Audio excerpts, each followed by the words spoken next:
Welcome to the Learning Pines YouTube. We hope this video helps. You start by ensuring your Treasure NFT sits in the wallet you control. This ties the NFT permissions to that account. Once done, open the Google Authenticator app on your phone and get ready to add a new account. Make sure you enabled any wallet recovery or backup phrases first, because linking two-factor changes authentication flows. You're doing this to add a second factor for signing NFT actions, so keep both devices accessible and avoid haste when exposing QR or secret keys.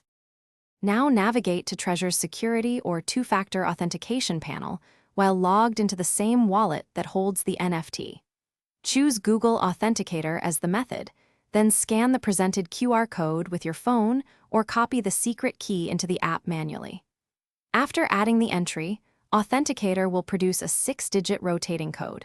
Enter that code into Treasure to confirm. Doing this verifies both devices and binds the time-based one-time password to actions that affect your NFT. Finish by testing a simple, low-risk action that requires two-factor approval so you can confirm the setup works. Once confirmed, save backup codes or securely record the secret key offline. This is critical because losing the phone can lock you out of NFT controls.